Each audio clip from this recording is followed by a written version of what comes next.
आज जानते हैं ऊर्जा के बारे में। ऊर्जा क्या है? विज्ञान के शब्दों में किसी भी कार्य करने की क्षमता को ऊर्जा कहते हैं। दूसरे शब्दों में कहा जाए तो ऊर्जा के द्वारा ही इस भौतिक जगत के सारे कार्य संपादित होते हैं। इस तथ्य को हम आसानी से समझ सकते हैं। हम अपने आसपास जितने भी मशीनी यंत्र देखते हैं वे ऊर्जा से ही संचालित हैं। खुद हमारा शरीर भी ऊर्जा की मदद से ही कार्यशील होता है। इस संसार का गतिशील रूप ऊर्जा का ही बदौलत है। ऊर्जा के स्रोत इस संसार के प्रत्येक कण में ऊर्जा समाहित है। बहते जल से लेकर गतिशील पवन तक और स्तर पहाड़ से लेकर झूलते वृक्षों की शाखाओं तक सभी में ऊर्जा मौजूद है। आज से करोड़ों वर्ष पूर्व इस पृथ्वी पर जितनी ऊर्जा मौजूद थी इतनी आज भी है और करोड़ों साल बाद भी रहेगी, क्योंकि हम ना तो ऊर्जा का निर्माण कर सकते हैं और ना ही ऊर्जा को नष्ट कर सकते हैं। हम केवल ऊर्जा के एक रूप को दूसरे रूप में परिवर्तित कर सकते हैं और यही ऊर्जा संरक्षण एनर्जी कंजर्वेशन का नियम भी है। पृथ्वी पर ऊर्जा का सबसे बड़ा स्रोत सूर्य है। सूर्य से प्राप्त ऊर्जा की ही कई रूपों में परिवर्तित होकर जीवों तक पहुंचती है। उदाहरण के लिए भोजन सभी जीवों की ऊर्जा का सबसे बड़ा स्रोत है और इस भोजन का स्रोत हरे पौधे हैं। हरे पौधे मूलतः इस भोजन का निर्माण सौर ऊर्जा से ही करते हैं। सूर्य प्रकाश संश्लेषण की क्रिया द्वारा पौधे इसी ऊर्जा सौर ऊर्जा को रासायनिक ऊर्जा में परिवर्तित कर खाद्य पदार्थ ग्लूकोज कार्बोहाइड्रेट के रूप में संचित करते हैं। यानी सभी जीवों के भोजन का मूल स्रोत सौर ऊर्जा ही है। हम मांस, मछली, दूध, अंडा के रूप में जो भोजन प्राप्त करते हैं उसको प्रदान करने वाली बकरी,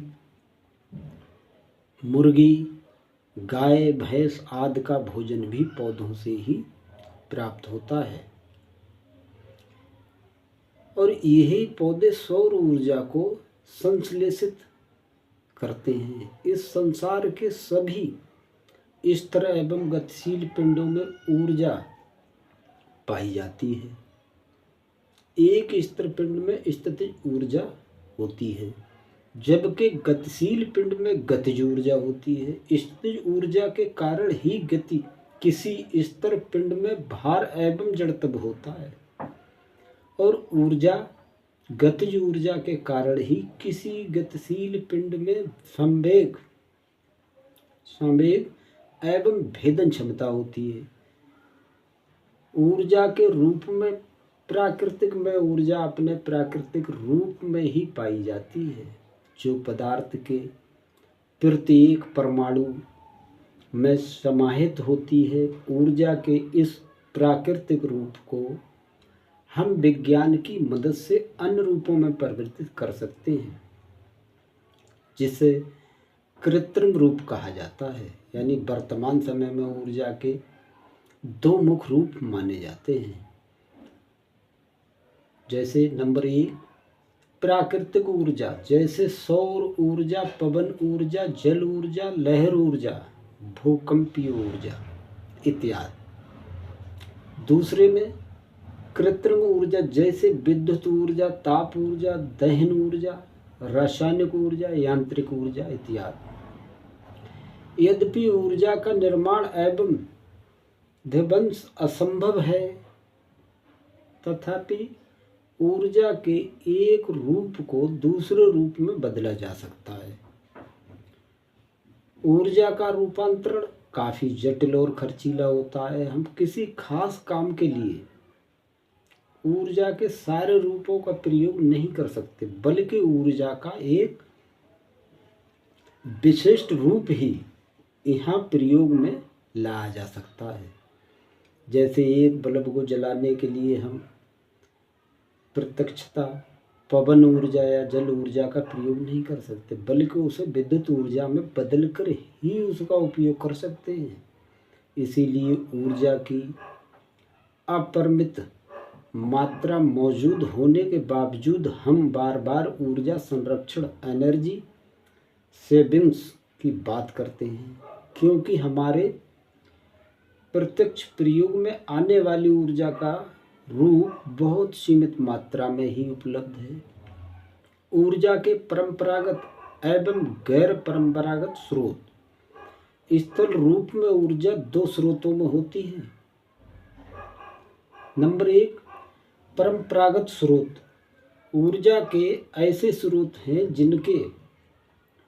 जिनका इस्तेमाल सदियों से एक परंपरा के रूप में किया जा रहा है।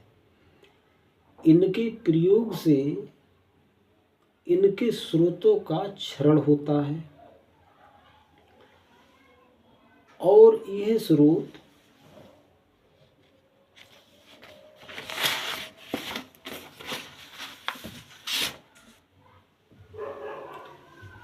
असीमित नहीं है।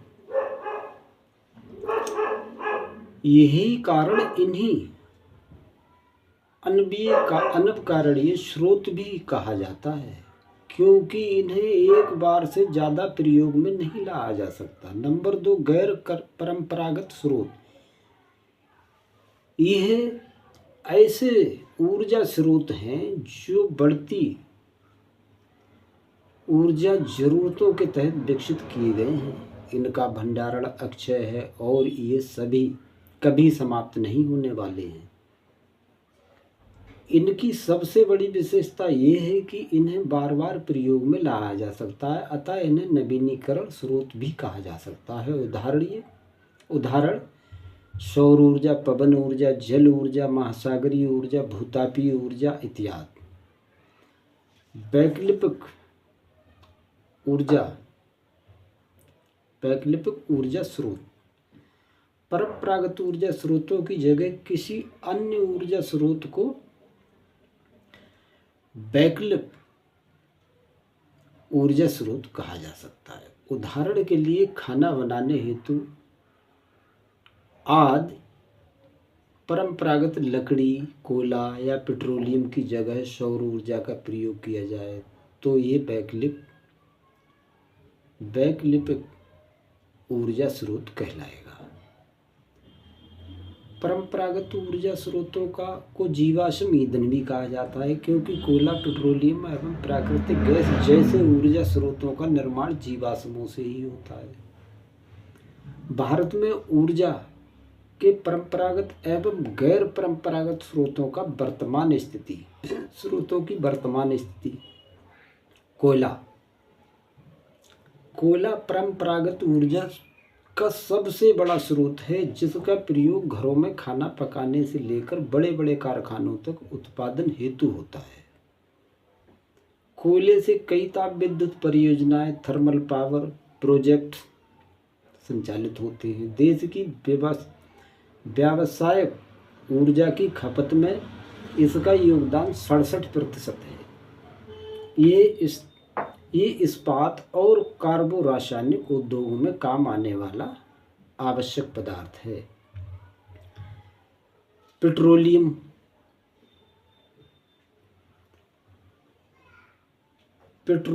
कोयले के उपरांत पेट्रोलियम दूसरा सबसे बड़ा ऊर्जा का स्रोत है, जिसका उपयोग घरों में खाना पकाने, ताप ऊर्जा परियोजनाओं, वाहनों एवं में किया जाता है। आज हमारी कुल ऊर्जा ज़रूरतों का 80% कोयले का पेट्रोलियम पदार्थ से ही पूरा होता है। पेट्रोलियम के मामले में भारत अत्यंत विपन्न राष्ट्र है। हमें अपनी ज़रूरतों का 70% भाग आयात करना पड़ता है, जिसके एवज में हमें भारी विदेशी मुद्रा खर्च करनी पड़ती है। क्योंकि पेट्रोलियम आज की मशीनी युग का प्राण तत्व है, अतः अंतर्राष्ट्रीय स्तर पर भी पेट्रोलियम की स्थिति में जरा सी ऊंच नीच होने पर हमारी पूरी अर्थव्यवस्था ही डगमगाने लगती है। निकट भविष्य में हमें पेट्रोलियम का विकल्प ढूंढना ही होगा, क्योंकि राष्ट्रीय स्तर पर अंतर्राष्ट्रीय स्तरों पर सभी जगह पेट्रोलियम के भंडार सीमित हैं, जिनका लगातार दोहन हो रहा है। प्राकृतिक गैस ऊर्जा का परंपरागत साधन होने के साथ साथ अत्यंत नवीन स्रोत भी है।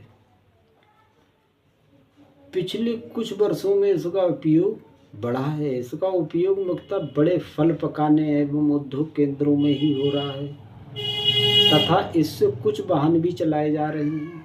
CNG एवं LNG से चलने वाले वाहन, कुछ विद्युत उत्पादन केंद्रों में भी अब प्राकृतिक गैस का प्रयोग हो रहा है। प्राकृतिक गैस का स्रोत भंडार के मामले में भी भारत की स्थिति अच्छी नहीं है और हमें इसका आयात करना पड़ता है ईरान एवं तुर्कमेनिस्तान से। इसी संदर्भ में हमारा समझौता हुआ है। भारत में प्राकृतिक गैस के अच्छे स्रोत मौजूद हो सकते हैं, परंतु वर्तमान में उनकी जानकारी उपलब्ध नहीं है, अतः ऊर्जा के इस स्रोत पर भी ज़्यादा निर्भर नहीं रहा जा सकता। मौजूद इसके कि यह कोयला पेट्रोलियम लकड़ी से कहीं बेहतर ऊर्जा स्रोत है। ऊर्जा के गैर परंपरागत स्रोत बायोगैस ऊर्जा। बायोगैस खत्म न होने से होने वाला एक महत्वपूर्ण स्रोत है। इसका उत्पादन व्यापक रूप से उपलब्ध गोबर से होता है। इस तरह के उत्पादन इकाइयों का निर्माण, संचालन एवं रखरखाव आसान होता है। बायोगैस के ज्वलनशील तथा मीथेन गैस है, जिसका उत्पादन बहुत छोटे जीव एक साथ मिलकर करते हैं। बायोगैस इकाइयों में मुख्य रूप से गोबर और पानी को बराबर मात्रा में मिलाकर इस्तेमाल किया जाता है। इस मिश्रण के बाद गड्ढे में 30 से 35 दिन तक रखा जाता है, जिससे समुचित ईंधन प्राप्त हो सके। अपचयित घोल का उपयोग उत्तम खाद्य के रूप में किया जाता है। बायोगैस अथवा मीथेन जीवों से उत्सर्जित पदार्थों के पादपों एवं उद्योगों के अवशिष्ट पदार्थों से प्राप्त किया जा सकता है। इन अवशिष्ट पदार्थों को विशेष प्रकार से निर्मित डाइजेस्टर में कम ताप पर चलाया जाता है। फलतः इससे माइक्रोवेव निकलते हैं, जिनसे ऊर्जा प्राप्त की जाती है। इसका उपयोग भोजन पकाने, रोशनी करने, पानी उठाने वाली छोटी मोटर चलाने तथा कुटीर उद्योगों को बिजली उपलब्ध कराने में होता है।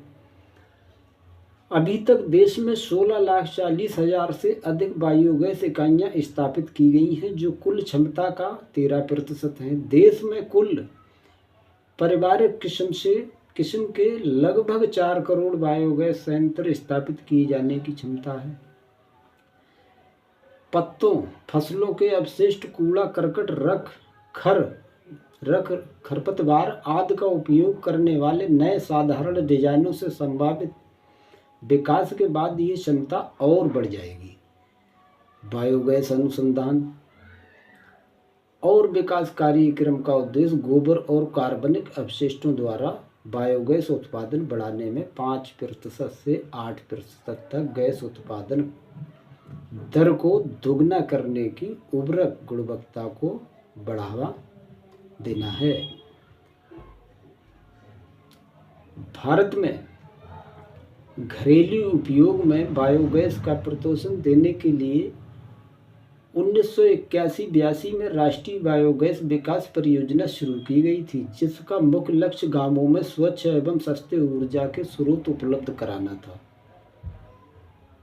इसका एक अन्य महत्वपूर्ण उद्देश्य जैविक खाद का निर्माण भी था। उल्लेखनीय है कि बायोगैस संयंत्र के मामले में भारत का चीन के बाद दूसरा स्थान है। भारत में अभी तक 40 लाख परिवारों से भी ज़्यादा के लिए बायोगैस संयंत्र लगाए जा चुके हैं। राष्ट्रीय बायोमास मिशन केंद्र सरकार में नवीनीकरण ऊर्जा के प्रोत्साहन के लिए और मिशन की तर्ज पर बायोमास मिशन ऊर्जा शुरू करने की योजना बना रही है। बायोमास के तहत कूड़े करकट, घास फूस, गोबर जैसे जैव पदार्थों को शामिल किया जाता है। यह परियोजना जवाहरलाल नेहरू राष्ट्रीय सौर मिशन की तर्ज पर होगी। सरकार ने सौर मिशन के तहत 2020 तक और ऊर्जा से 20,000 मेगावाट से अधिक बिजली उत्पादन की क्षमता स्थापित करने का लक्ष्य निर्धारित किया था। राष्ट्रीय बायोमास मिशन के 2 चरणों में लागू किया जाएगा और इसका पहला चरण 12वीं पंचवर्षीय योजना 2012 से 17 तक, दूसरा चरण 13वीं पंचवर्षीय योजना में लागू किया जाएगा।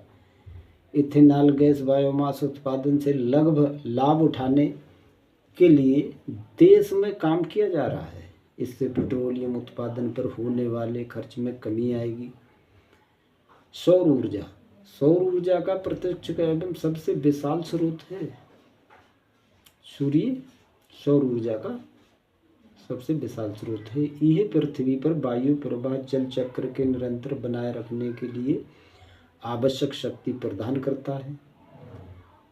पौधे सौर ऊर्जा का उपयोग करते हुए प्रकाश संश्लेषण की क्रिया द्वारा अपना भोजन तैयार करते हैं। सूर्य के अंतर्भाग में हाइड्रोजन के नाभिक अत्यधिक तीव्र गति से गतिशील रहते हैं। जब ये नाभिक परस्पर संचलित होकर अधिक द्रव्यमान वाले तत्वों के नाभिक बनाते हैं, तब अत्यधिक परिमाण में ऊर्जा विमुक्त होती है। यह वो सौर ऊर्जा है जो सूर्य से विकिरण द्वारा फोटॉन के रूप में पृथ्वी पर हमें प्राप्त होती है।